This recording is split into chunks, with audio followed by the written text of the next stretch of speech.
This is NDTV, and you're watching Classics.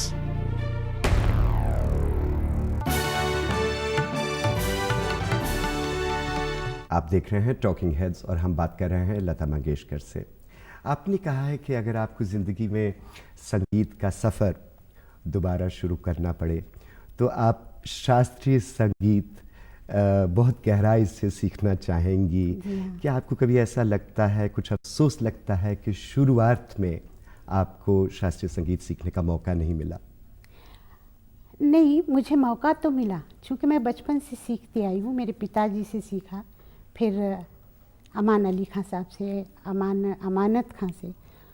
पर जब मैंने प्लेबैक सिंगिंग शुरू की तो आप जानते हैं कि इतना रिकॉर्डिंग सुबह से शाम तक होती थी कि मुझे वक्त नहीं मिलता था जी रियाज़ करने का। नहीं, मगर जब आप काफ़ी छोटी थी तो आपके पिताजी दीनानाथ मंगेशकर जी गुजर गए और आपको खुद ही सारा कुछ सीखना पड़ा, अपने आप को, अब पढ़ाई, संगीत, काफ़ी कुछ।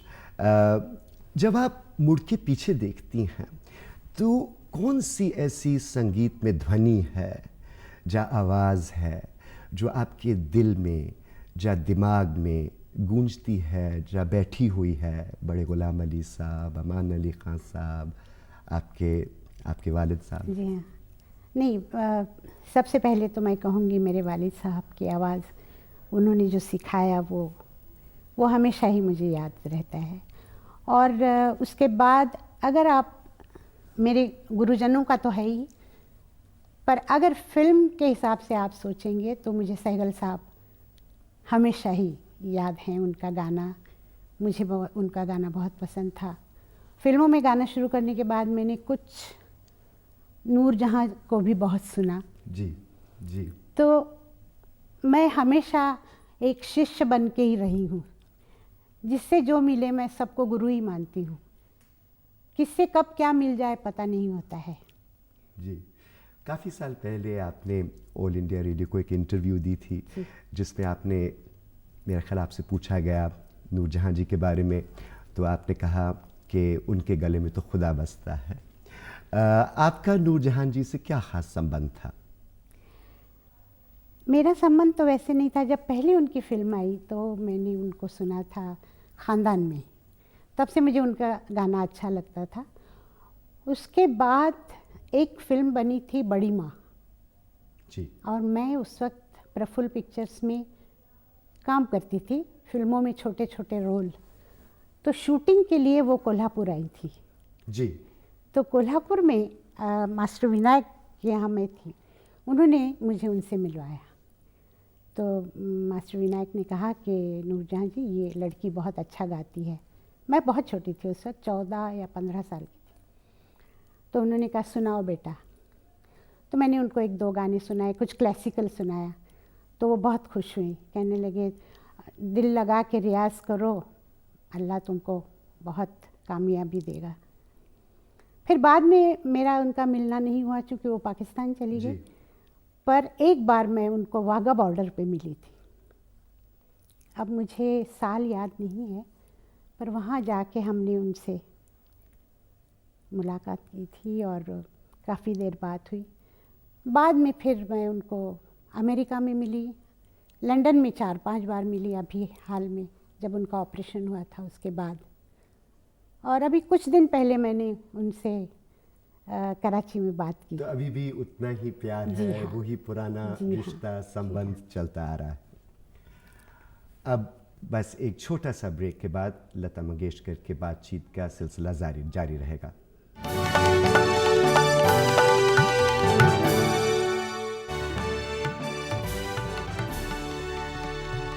आपका फिर स्वागत है और आज हमारे साथ हैं लता मंगेशकर।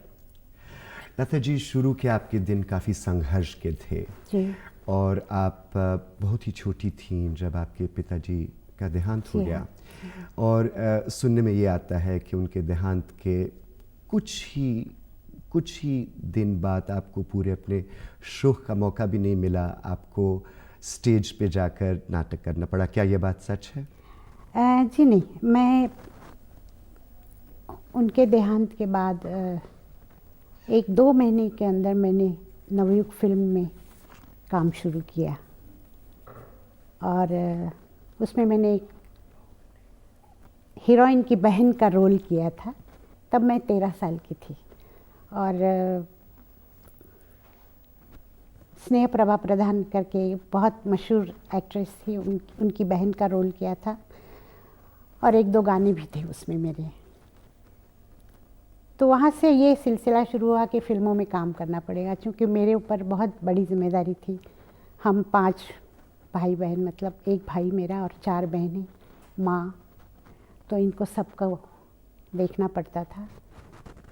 तो फिर हम लोगों ने पूना में, हमारा एक घर था छोटा सा, वो बेच डाला और एक दूसरे मकान में हम लोग किराए के गए और फिर फिल्मों में काम करना शुरू किया। एक फ़िल्म ख़त्म होने के बाद फिर मैं कोल्हापुर चली गई और कोल्हापुर में मैंने मास्टर विनायक के यहाँ प्रफुल्ल पिक्चर्स में मतलब नौकरी कर ली। सुबह से शाम तक हम लोग जाते थे और उनकी जो फिल्में बनी उस वक्त, उसमें मैं छोटे छोटे रोल करती थी। मगर उन दिनों की मेहनत का जो सबसे बड़ा मकसद क्या था? अपने अपने अपने परिवार की परवरिश या संगीत की? नहीं, बिल्कुल परिवार को संभालना बहुत ज़रूरी था। मेरा भाई उस वक्त बहुत बीमार था और उन सबको देखना मेरा एक कर्तव्य सा था। फिर आप मुंबई आई और सुना जाता है कि आप लोकल ट्रेन से दूर दूर आपको रोज़ स्टूडियो जाना पड़ता था। सही बात। और सुना है कि ट्रेन के सफ़र में आपका दिलीप कुमार से भी मुलाकात हुई, वो भी अपना करियर शुरू कर रहे थे। आपका उनसे इतना पुराना संबंध है, वो क्या तभी का है और कैसे मुलाकात हुई? उनसे मुलाकात हुई थी ट्रेन में। उस वक्त क्या था कि सभी लोग ट्रेन में जाया करते थे, मतलब अनिल विश्वास, मैं और वो एक दिन थे। तो अनिल विश्वास जी ने कहा कि यूसुफ, ये लड़की बहुत अच्छा गाती है। तो कहने कहाँ की है? तो उन्होंने कहा कि महाराष्ट्रियन है। तो उन्होंने कहा अरे फिर इनके तलफ़ुज़ कैसे होंगे? तो वो दिन मुझे ऐसे याद रहा कि मैं घर आके मेरे एक पहचान के थे शफ़ी करके, उनको मैं भाई कहती थी। मैंने उनको कहा कि मुझे उर्दू पढ़ने का शौक़ है, मैं सीखना चाहती हूँ, क्योंकि अभी ऐसे गाने आएंगे जिसमें मुझे उर्दू की ज़रूरत होगी। चूँकि उस वक्त तो मेरे तलफ़ुज़ बिल्कुल मराठी, मतलब पता चलता था कि महाराष्ट्रियन है। फिर मैंने सीखना शुरू किया और आप शायद आपको याद होगा, ज़िया सरदी करके थे, वो बड़ी माँ में लिख रहे थे और वो कोल्हापुर आए थे। तो मैं उनसे जब बात करती थी तो वो हमेशा कहते थे कि बेटा ज़रा अपने तलफ़ुज़ ठीक करो। तो मैं उनको कहती थी कि मैं महाराष्ट्रियन हूँ और यहाँ कोल्हापुर में मैं क्या मेरा तलफ़ुज़ ठीक करूँगी? तो कहने लगे हम आपको बताया करेंगे। मैंने कहा ठीक है। तो वहाँ से मैंने थोड़ी सी उर्दू पढ़ना शुरू की, हिंदी भी पढ़ी मैंने जी। और साथ साथ फिर काम भी चलता था। तो मैं सुबह समझिए मैं 5 साढ़े 5 बजे उठती थी, थोड़ा सा रियाज़ करके और फिर तैयार होके मैं निकल जाती थी घर से। पैदल मैं स्टेशन जाती थी, वहाँ से ट्रेन पकड़ के मैं फिर दूर दूर तक जाना पड़ता था, अंधेरी और गोरेगांव वगैरह। तो ज़्यादा काम होता था मालाड में और इस तरह काम शुरू हुआ। लता जी, एक ज़माना था जब आप रसिक बलमा जैसे गीत और शंकर जयकिशन जी के और आर डी बर्मन के, और ये भी ज़माना है कि आप मणि रत्नम का जो एक गाना है दिया जले, वो भी गा रही हैं। उन गानों में और आजकल के गानों में अहम फ़र्क क्या है? फ़र्क तो ये है कि उस वक्त जितने म्यूज़िक डायरेक्टर्स थे, बहुत सारे थे, सबका एक स्टाइल था अलग, लिखे हुए गाने भी अच्छे आते थे और मुझे लगता है कि उतना ध्यान आजकल कोई देता नहीं। और ये चेंज सिर्फ म्यूज़िक में नहीं है, आप थोड़ा सा देखिए तो वो ज़माना था जब फिल्में बनती थी, महल बना या जैसे अंदाज़ थी या जिसमें मेरे गाने बाकायदा। थे, मदन मोहन जी थे, नौशाद साहब हैं या ख़याम या शंकर जयकिशन वगैरह। तो हर आदमी, हर म्यूज़िक डायरेक्टर का अपना एक स्टाइल था और बेस क्लासिकल म्यूज़िक का डेफिनेटली होता था। आज वो बातें कम हुई है, ज़्यादा ये होता है कॉपी, इसका उसका। ये बात मैं ज़रूर मानती हूँ कि रहमान इसमें कुछ अलग म्यूज़िक दे रहे हैं, पर आप देखेंगे कि फिल्मों के हीरो हीरोइन मारना पीटना, मतलब इस तरह के सब सीन, मतलब विलन और ये आया उसने मारा, वो पहले होता और नहीं लोगों था। की पसंद भी बदल गई है। बहुत बदली है, पर पसंद बदलने वाले हम हैं। हमने उनकी पसंद को खराब किया है। लता मंगेशकर से और बातें करेंगे एक छोटे से ब्रेक के बाद।